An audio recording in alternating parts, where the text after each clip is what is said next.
Let's go.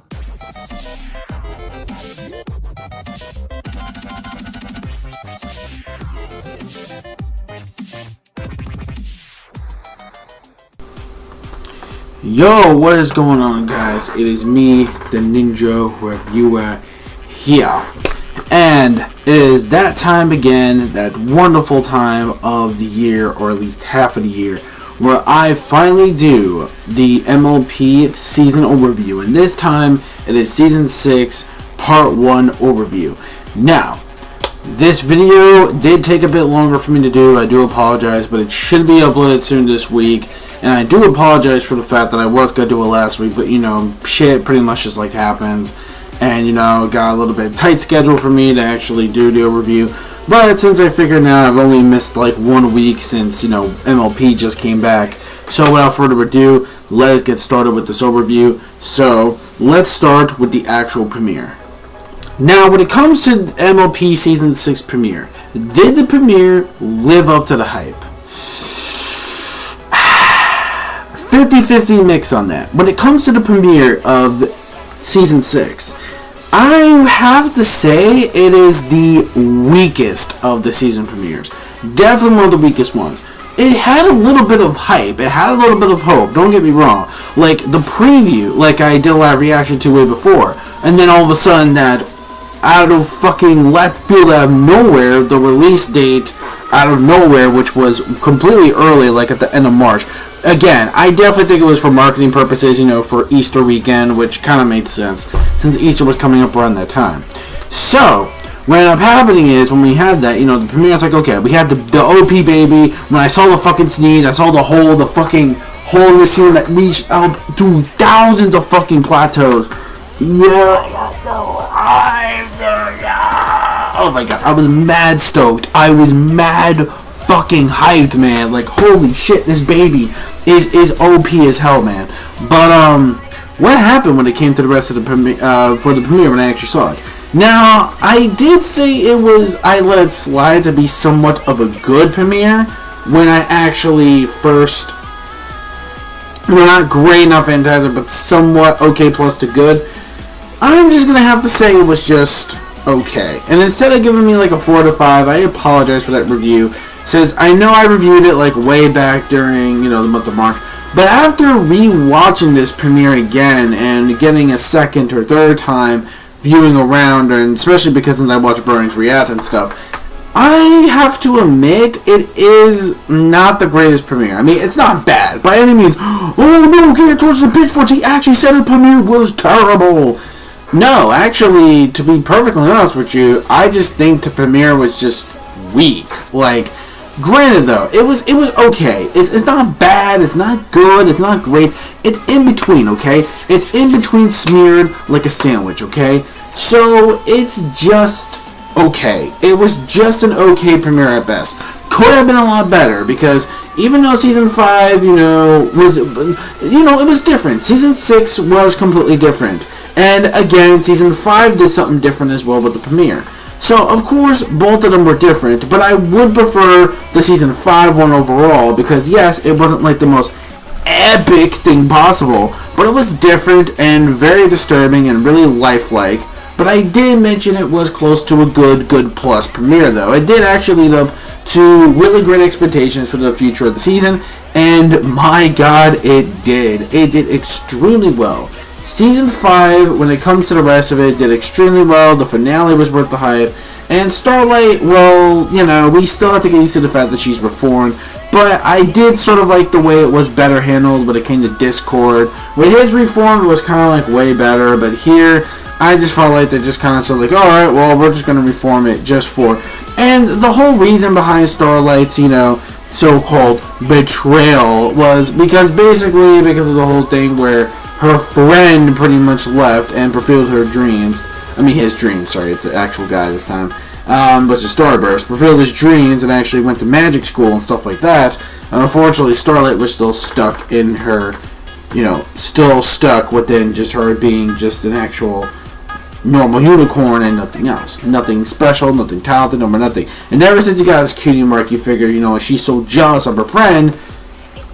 Okay, this is definitely reminding me of fucking goddamn Naruto here. Like, I mean, yeah, I know she became Hitler and Dio Brando Geraldo. She's pretty much like a Dio Brando mixed with Hitler, pretty much. I mean, she's actually a really awesome villain.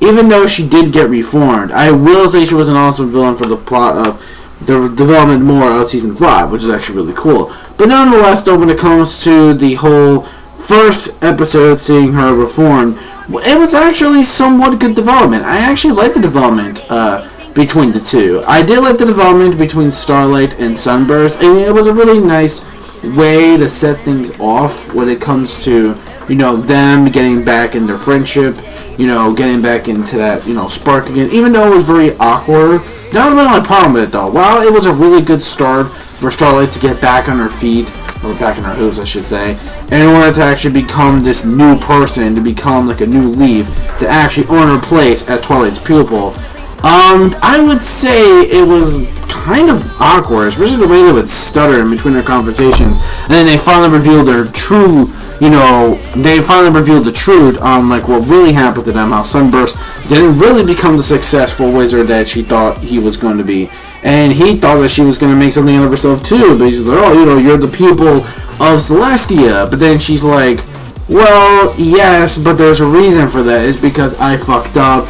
I somewhat now, you know what was funny though? Like, out of all the things she explained to Sunburst is more interested of, you time traveled? And I'm like, okay, yeah, I kind of like this guy, because, I kind of would have known that myself if I was in his shoes, even though we already knew how she did it, but still, I would always be curious myself. That would be a really good mystery. So, yeah. Now let's talk about the baby. The baby herself, while she was pretty cute, I will admit she's adorable, and I do like, how she was trying to play all innocent, even though she is the one that fucking caused a natural goddamn disaster. Fucking penis, man. Oh my, that fucking sneeze was on some Heracles Toriko shit, man.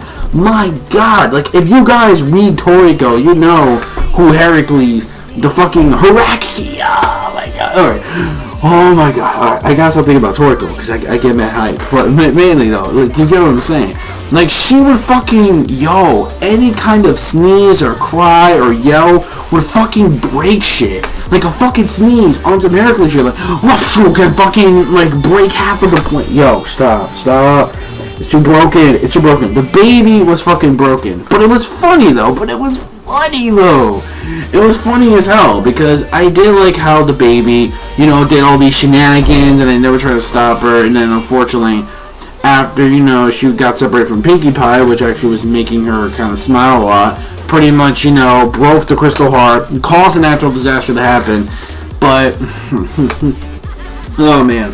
Now, when it comes to the comedy factor of this episode, it was pretty funny though. Like, I did like shiny armor, and, him actually realizing he's a father, fatherhood hit him like a ton of bricks, man, especially the way, he was acting and stuff, like he hasn't got any sleep. He actually witnessed fucking Cadence give birth, for Christ's sake. I'm pretty much with him there. If I ever saw my wife actually do that, I would probably be wondering, what the hell am I doing with my life? Seriously, I would just be like fucking going on like trips. I would never think I would go trips on. Like, oh man. Whoo! But seriously though, that was actually pretty funny though. And I'm pretty sure Cadence's womb must be fucking like collapsed. I'm surprised she's able to fucking do shit with her when she just gave goddamn birth. That's crazy though. Like, she just gave birth. But you know what the bullshit part was though? I will admit, the bullshit part was though, I really wish we could have gotten more on the Alicorn mystery, but Celestia and Luna don't even know themselves, because I guess maybe they were already born with that talent themselves, and I guess that's the reason why they don't know about the mystery, which again, I do call complete, bullshit on that, because they know something. I'm pretty sure Celestia and Luna be hiding something. Why the fuck you lying? Seriously, why are they lying though? I'm pretty sure they know something that we just don't know, and they're just not like, oh, well, we don't know. I mean, we were just, Alicorn, little unicorns being born as Alicorns, huge mystery to us. So it's like, yeah, what the fuck, dude? Honestly, how the hell do you girls don't know that? And then actually naming the child Flurry Heart after, the whole call natural disaster. That's like naming your kid fucking Katrina or Sandy, and it's like, Wow, I'm pretty sure that name's not going to give her nightmares and scars for life, but honestly though, so that's pretty much the premiere. You know, it had a lot of mixture of stories, from the baby to Starlight and Sunburst getting reunited again.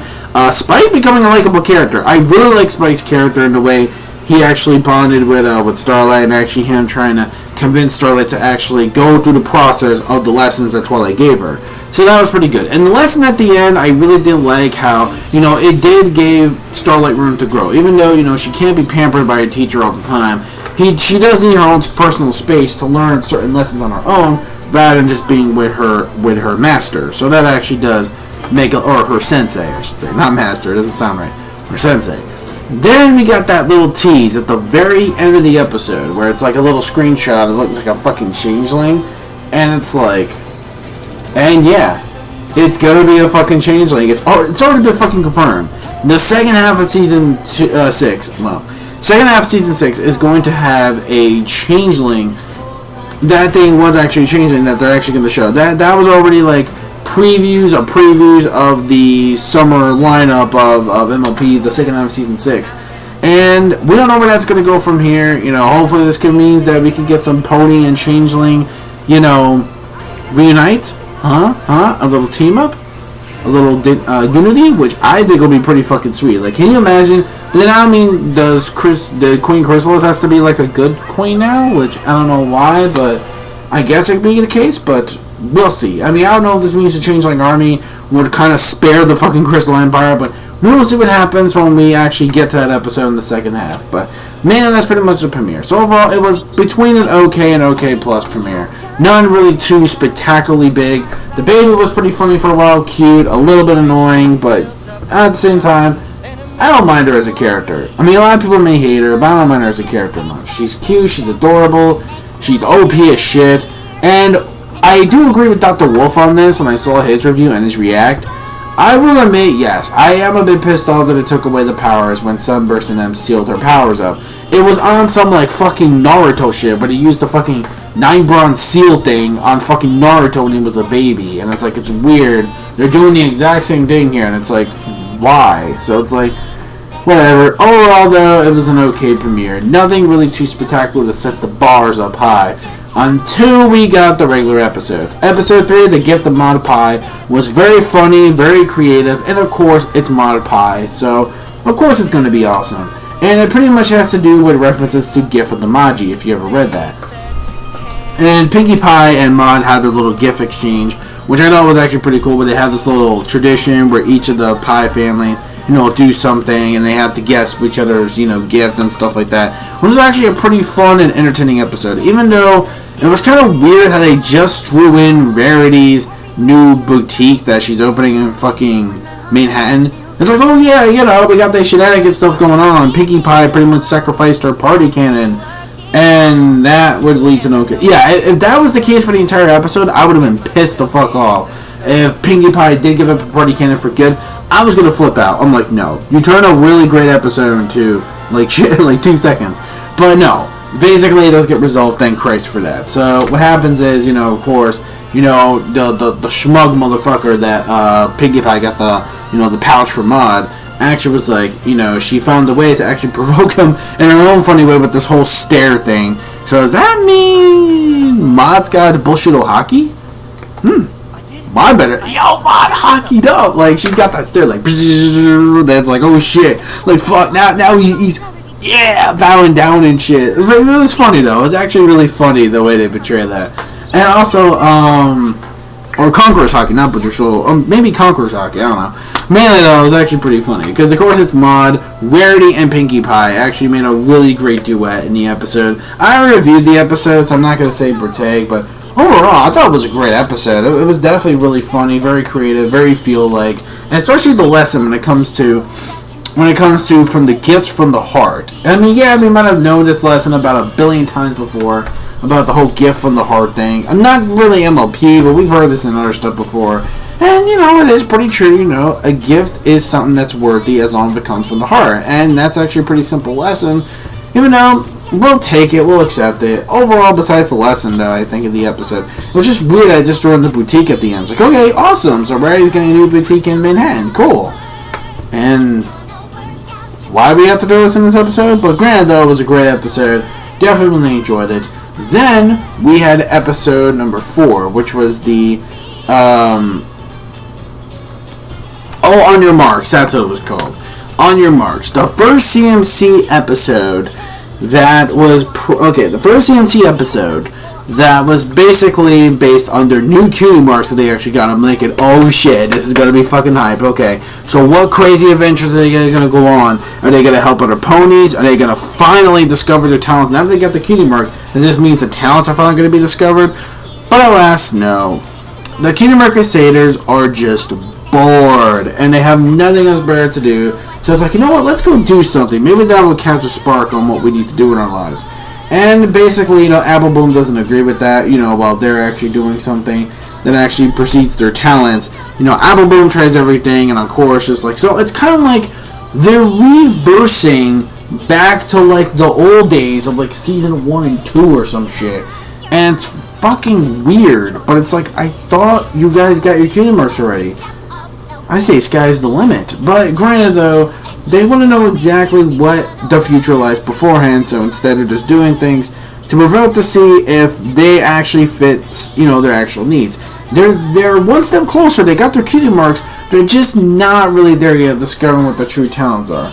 And overall, when it comes to this episode, it was decent. It was a decently paced episode. Granted, though, Apple Bloom was kind of being a bit annoying in the episode. I didn't like the way they portrayed a character. Granted, I like the tap shoes fucking pony, you know, the kid where she, you know, teaching, you know, the whole tap dancing thing, where then she became like a tap dancer sort of at the end. And I believe with more practice, she can actually become a really great tap dancer. But I don't know if that's really truly what I see Apple Bloom as. But, you know, hey, it's whatever. Overall, I just thought it was a decent episode at best. Not really my favorite episode, though. Just saying. And I know as a CMC, you know, we're hyped, they got their cutie marks, but it's like, what are you guys going to do with it? And this episode still didn't really classify any questions on that. But I'm pretty sure, because we are getting 2 more Cutie Mark Crusaders episodes in the second half of season 6. So with the second half of this season, we are going to be getting a couple more CMC episodes. Hopefully they will focus on that, and hopefully they're better directed. Hopefully. So this one is not really the most memorable episode. Even the song. For the first song we got in season 6, actually it wasn't bad. I kind of liked that song, actually. It wasn't great, but I'll dig it, I guess, for a bit while. I mean, I may have to go listen back to it again. But the songs do get better within this season. I will say this. Holy shit. Anyways, let's just move on forward. So, now we get to episode 5. Gauntlet of Fire. Gauntlet of Fire, man. Oh, one of the best Spike episodes they have ever fucking done. I love the environments between the dragon's lair. Look really fucking cool. And I like the whole competition where they have to get the gauntlet. What I thought was actually really cool. We got some action-packed scenes which looked really good. And I like the fucking dragon boss, man. He looked tough. He looked awesome. I like the designs. And then we had, you know, of course, you know, her daughter, which I think her daughter is actually really an awesome character, and really hope we do get to see her again in future episodes, and maybe we can get a shipping of those two. Now, her name is Amber, and I actually love this character because she's actually not an one with herself, where she's trying to be like, well, I'm not really into this whole friendship thing, and I don't know if dragons and ponies, you know, are meant to be kind of, you know, like that or whatever. So she's like, you know what, I don't know about that. So basically when it comes to trustworthiness, you know, she didn't really trust him at first because he's just some like pure little dragon, just leave him out of it and stuff. And then of course we get the red dragon, which I forget his fucking name, but he sucks, I don't like him, the fucking bully. But granted though, you know, he still hasn't really changed much, which I like, because if he actually changes the character right away, it would be kind of boring. So I actually did glad that he actually didn't change, you know, the whole bullet routine, which was actually pretty cool. And what I liked really about this episode was actually when it comes to the lesson as well. When it comes to the lesson of the episode, it's technically saying, why I got the headphones on. When it comes to the actual episode, it's basically saying, okay, well, just because I'm small and you're big, it doesn't mean I can accomplish big things, okay? As a small person like me, like my, you know, as a small person, I could be like, okay, you know what? I could still be demanding. I could still be in charge. I could still lead a pack. I am a strong dragon. I don't need, size. I don't need no muscularity. I don't need none of that. As long as you have strong determination to lead your actual dragon pack into, a better future, into victory, to make them a stronger living breed of dragons, and that's fine. You don't really need to become all muscular and big as huge. As long as you have a really great ruler that can lead them to greatness, then yeah, you don't really need to that. And I thought that was actually a really strong lesson. SKYPE in this episode was actually very likable. And Crackle. Motherfucking Crackle is back. That was dope. Seeing Crackle back was actually made my day as a little Easter egg.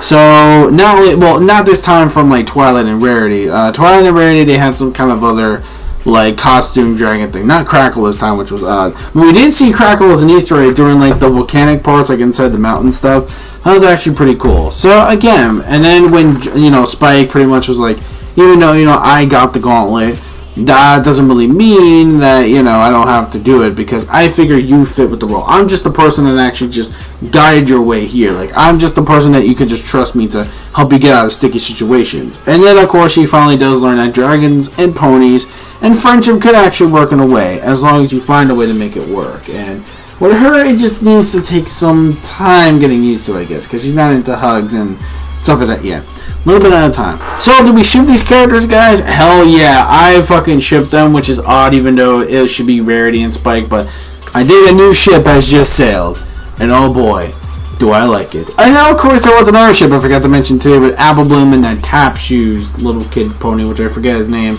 Yeah, I think that's another good ship too. Yeah, ship them as well. Anyways, moving on, we got episode 6. No Second Prances. Another awesome addition, classic episode. Loved seeing Trixie coming back. Was just god tier. Yo, I love Trixie's return.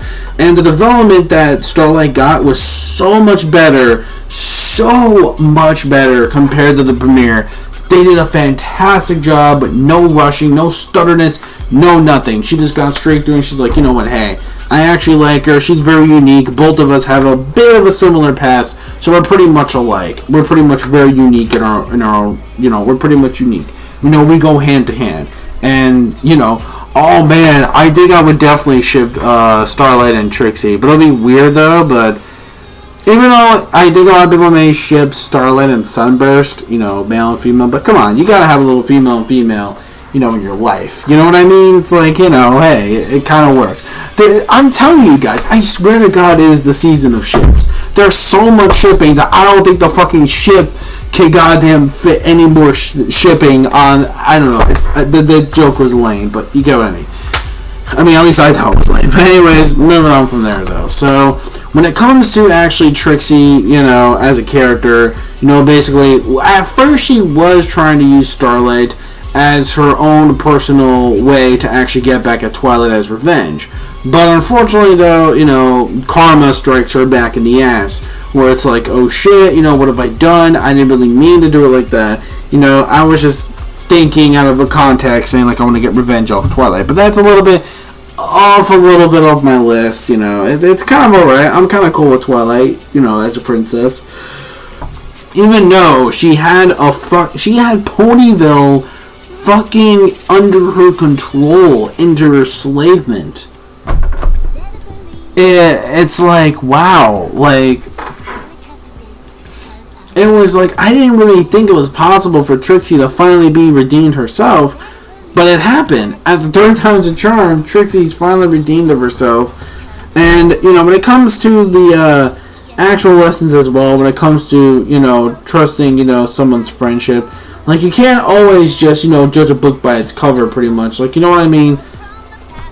Sometimes you have to believe in your actual student's motives, even though it's not basically, sometimes you may not believe it's the best motive, but, as long as you trust one another, then that's fine. Instead of just being like, oh, hey, I don't trust her, you shouldn't hang out with her. Like, yeah, I will admit Twilight was being a bit stingy, but fuck it. That's what made the episode work, about her being stingy about Trixie. You know what? This is the third time they encounter her. She doesn't know what she's up to. But Twilight did say find a friend, a brand new friend to hang out with, and she tried everybody, like from Applejack, Pinkie Pie, Rainbow Dash, etc., and it just didn't really work out until Trixie was the key that she needed to connect as a friendship. Now, I'm really hoping this means we're going to see more Starlight and Trixie throughout the season when it comes to their friendship bond, which will be really cool. I don't think we are, but it would be nice for them to see it, though. And especially the way she was about... and it was so dark at the end of the episode. Trixie was going to die. She was going to fucking die from the fucking Ursa. Yo. That shit was no joke, dude. That shit was no laughing matter. She could have fucking killed herself. Yeah, I almost thought, I was like, oh shit, no. Trixie's really gonna commit suicide. Like, no, man, this is like the darkest MOP episode. And goddamn, it certainly was. I think it was even a little more closer, darker to fucking amending fences, like on that kind of level, man. Holy shit. And the feels are real for that episode, man.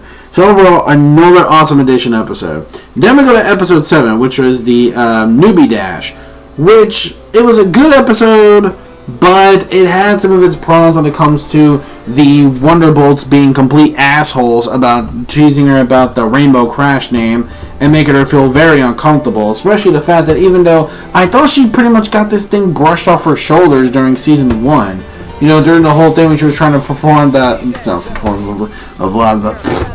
trying to perform the Sonic Rain Boom, okay? So, it's kind of weird, but at the same time I can understand, that's not the kind of name she really wants.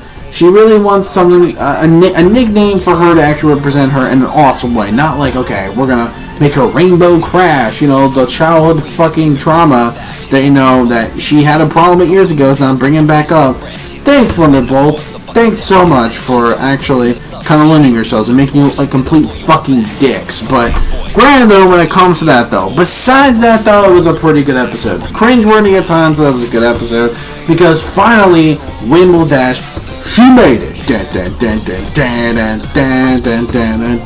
Brody, she made it. Yep, she finally made it into the Wonderbolts Academy. That was cool. I was actually very happy for that. So it was really great. It was really awesome to finally see my homegirl, one of my favorites in the main 6, Rainbow Dash, make it into the Wonderbolts Academy. So that was actually really cool.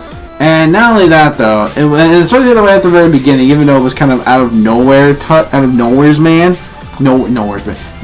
land, where it's like, holy shit, fucking Spitfire just comes out of nowhere. It's like, oh, one of the Flyers gonna make it, and you know what? This could be your chance to finally actually make it to the big leagues. She was like, oh shit, you're officially reserved Wonderbolt, and she's like, fucking like, yo, I was like, yo, get the fuck out of here. Yo, get out of here. Yo, I thought the CMC shit and the Caden shit, yo, I thought that shopped me last year, but oh man, that was nuts. That was bonkers. But the whole cringeworthy moments come from where she was trying to act like the other main 6 to fit in and stuff like that. But of course, that didn't work though. But regardless though, she did learn that, certain nicknames doesn't really mean they're making fun of you. It's just like a code name.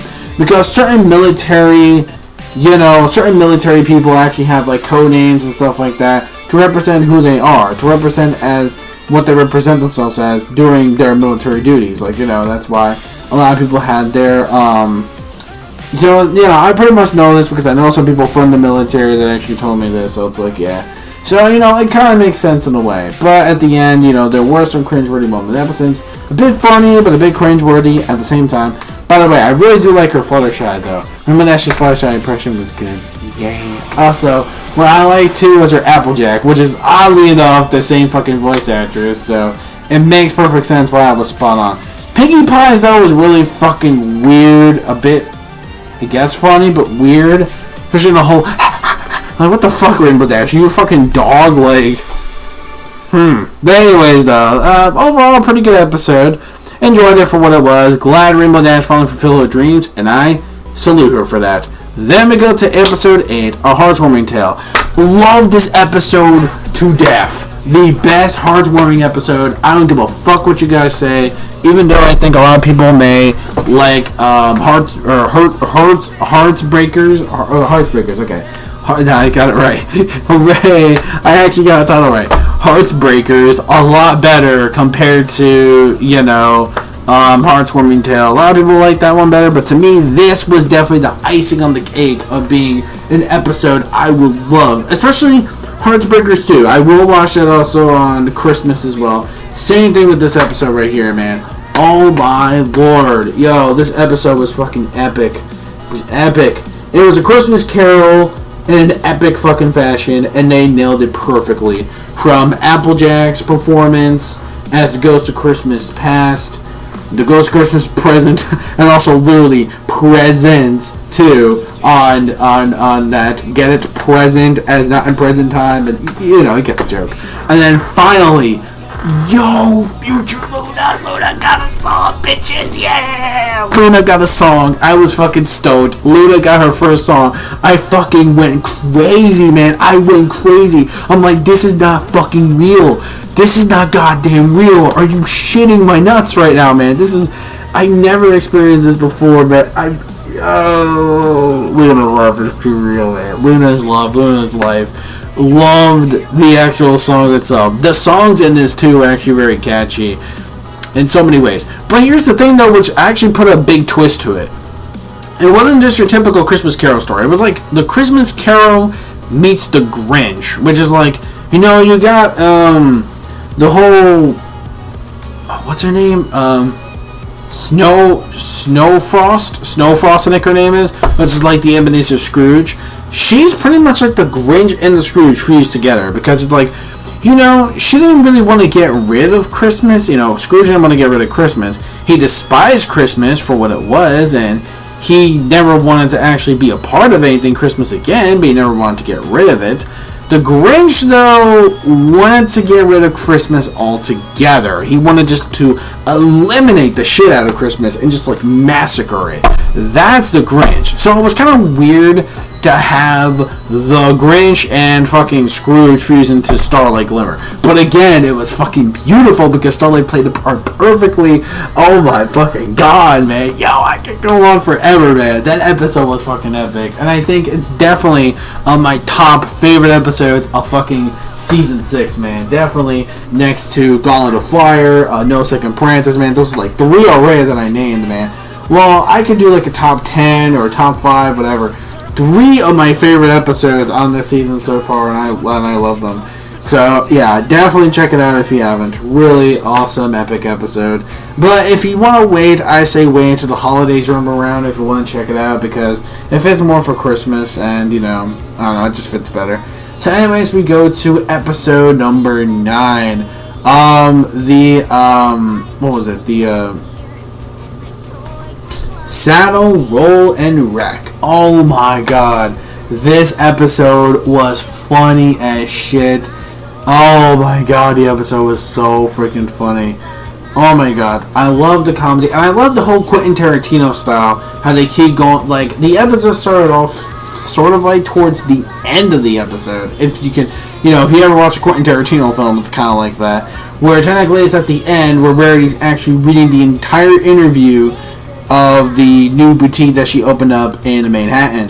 And what happens is it goes back to all the main 6 pretty much like in this whole interview setting. Kind of like not just a Quentin Tarantino film, but picture that fused with The Office. If you ever guys watched The Office, it's pretty much like that as well. Like The Office meets, I would say, Quentin Tarantino, and you got yourself one hell of a good episode. Or even a great or an awesome episode. Fuck it. It's another favorite episode of mine, definitely. And that sweet remix though. By the way, These Nuts remix is coming out. These Nuts. These Nuts. That remix, by the way, is coming very soon. Just saying. Anyways, so when it comes to that, I love the comedy. I already made a review of the episode already. But, oh man, the comedy was spot on in this episode. And the lesson I really liked a lot too. Where it's basically, you know, you can accomplish everything. You don't always have to do everything your way. You know, as long as everybody else has their own different uniqueness when it comes to actually helping out that one individual actually put something together really awesome. As long as you have people that think completely different, that think that can actually work together with that person to make something really cool, then that works. And I actually love the lesson in that as well. So, definitely one of my favorite episodes. Definitely really cool. So, only 3 more episodes left of this, huh? So, we got now episode number 10. Applejacks Day Off. it was okay. It was an okay episode. It was just okay. It was okay. Nothing really spectacular. Nothing too big. Basically, it was Applejack trying to somewhat, the whole Applejacks Day Off thing. It's just basically Applejack proving that even though, the lesson is so weird, but I can kind of relate in a way. Sometimes the most smallest problems can become the bigger problems of the picture. And yeah, I do agree with that. Even though you've done this stuff multiple times, where it's like, these are problems you already solved already. Like, from eons ago. Why are you trying to, do this again if you already solved the problem? Like, you see what I see? That's pretty much the lesson we're pretty much going with the episode. And I could somewhat relate to that. But overall, it was okay. I mean, Applejack trying to get her steam. And no, not the fucking engineer, Applejack, engineer steam. By the way, there was already so many memes on that when this episode came out, and we already knew Applejack was best engineer anyway, so what do you expect? But anyways, though, when it comes to this actual episode right here, though, it was basically while that was going on, we see, the steam machine wasn't really working out. The steam machine, God, now I'm already referencing steam all over the place. Whereas basically she wants to go into the spa with Rarity, and she doesn't really have time because she's worried about all these problems and all this stuff she has to do that's already been taken care of. Why does she have to go over it again? It's kind of like paranoia. Like, what the fuck? So it was kind of odd, but it was just okay at best.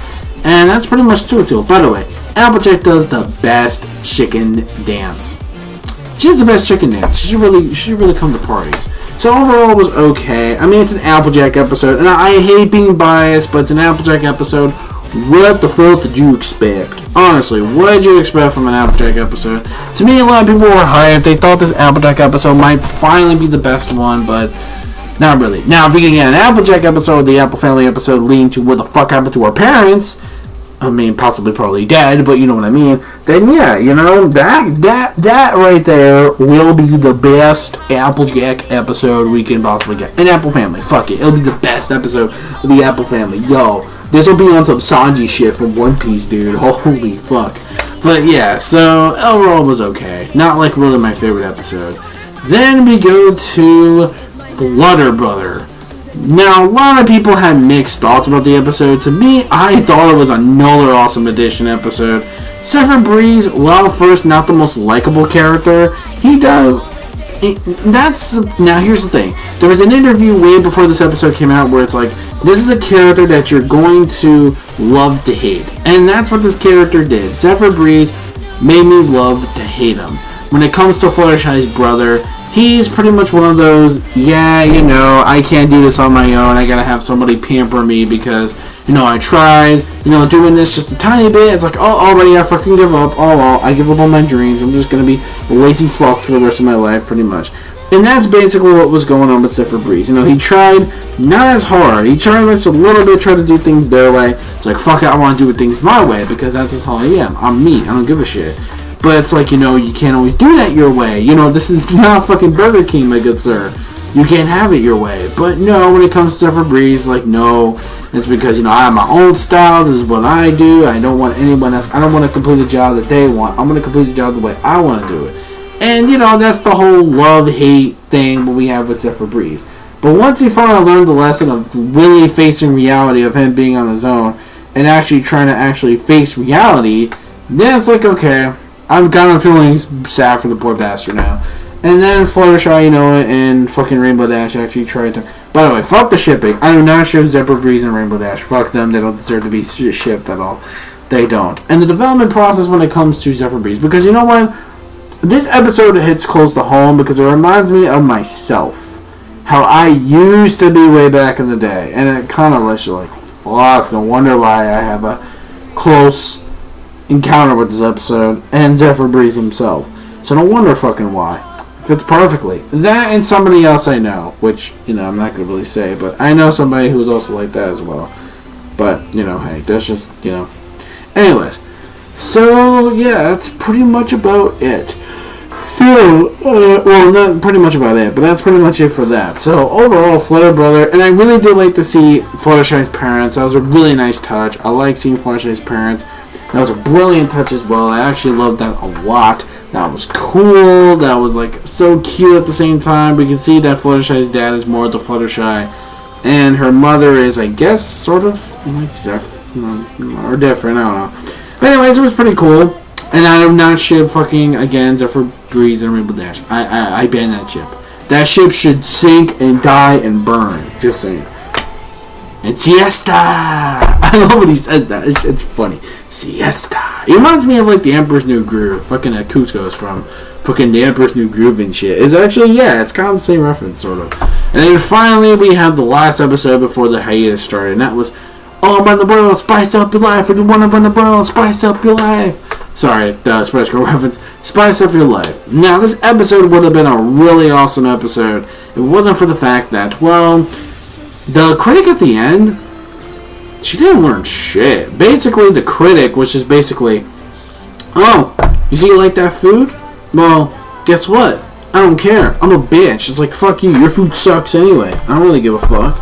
So it's like, yeah. But other than that, though, it was a great episode. What I really loved about, the whole daughter and father relationship when it comes to the restaurant, it was really nice because, having unique variety and taste and culture actually can build your actual business when it comes to, foods and quality cuisines and etc. much more better compared to just always the same old lackless, tasteless thing. It's kind of like Toriko, how it's like, oh shit, after the gourmet age actually ended, we had all those food pills and shit. People were miserable. They were terrible. It's like, no, fuck this same old shit.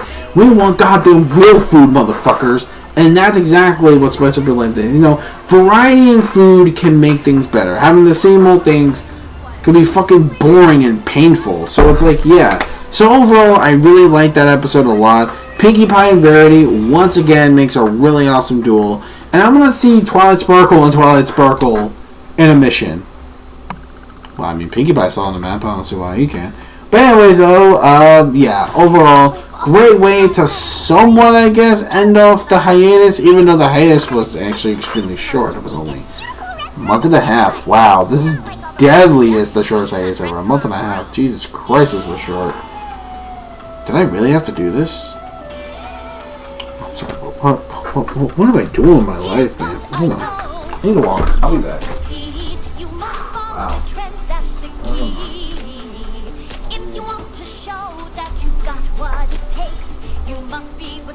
Okay, never mind.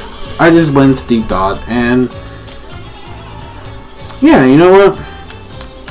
Fuck it, why not? Better late than never. I'm not better late, but earlier than ever. So there you go. So that's the Season 6 Part 1 overview. And so far, when it comes to the overview, when it comes to Part 1 in general, what do I think of it?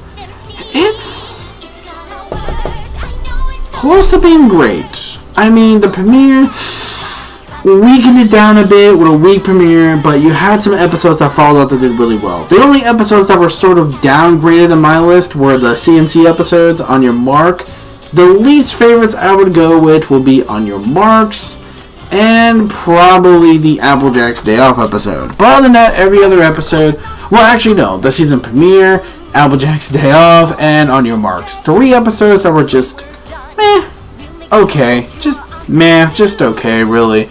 But when it comes to the first half of Season 6 in general, when it comes to the rest of the episodes, though, with the single episodes, I think it's close to being a good. I'm going to give it a good. So it's a good first half of things. Maybe great. No, good plus. Good plus, almost to a great. But except the premiere did sort of weaken it a bit. Even though we did have about 1, 2, 3, 4, 5. We had five episodes. Four actually, I should say. But maybe like 4 awesome edition episodes I really liked. Great episodes followed up along the way. So only just a few okay episodes. So I'm gonna give it the first half was pretty good. I'm gonna give it like a good plus. Probably a good plus. Like a good plus first half of Season 6. So it was good. It was a good half of Season 6. So overall, I would say it's a good half. It's a good first half of Season 6. With a little bit of bumps between the way. Again, we got some good, some greats, awesomeness, and then it's okay. So you know what? It's a good plus. It's a good plus first half of Season 6. So it still gets a good plus half of Season 6. So it's good. So you know, I'm just gonna between it as a good, not great, not fantastic, but a good first half of season 6 so far. Or good plus, close, good plus to maybe I can give it the slide, a good plus to great, maybe a plus to great, probably I would say around there. So just basically a good first half of season 6. Let's just keep it in between, simple, just good. So it was good, aka probably an 8, maybe. Well, I would give it like a 4 out of 5 probably. So it'll probably be like a 4 out of 5 probably still good. So it was still good first half. Now, I'm not going to really do a ranking system yet. Maybe I will, but we'll see. Anyways, that's pretty much it. Give me your thoughts in the comment section below. Thank you so much for this long-awaited overview. I do apologize if it was a bit long, but 45 minutes should just about do it. So let me know what you think in the comment section below. Did you love the first half of Season 6? Did you hate and despise the first half of Season 6? Do you thought this first half was just, meh, was just okay? None too big, none too special, season, whatever. Just, give me your thoughts in the comments below, what you guys really think. Until then, that's basically it. I'm signing out, so thank you so much. Don't forget to rate, comment, and subscribe. Click the mouse right here. Hit that like button, and please spread the word of my channel, The Ninja Reviewer. It really does help. And I will see you guys for the second half of Season 6 once we get to that, the overview, and my final score of Season 6 once it's done. So until then, that's basically it. Thank you so much for watching. This is the Ninja Reviewer signing out, saying peace, soul, love, chicken grease, and the sky is the limit. And anime manga fans, keep supporting what you read and what you watch. And bronies, bro hope to you guys, brony on. And cheers to the second half of Season 6. And hopefully, things will just get even more great to amazing or whatever from here on out. So until then, take care.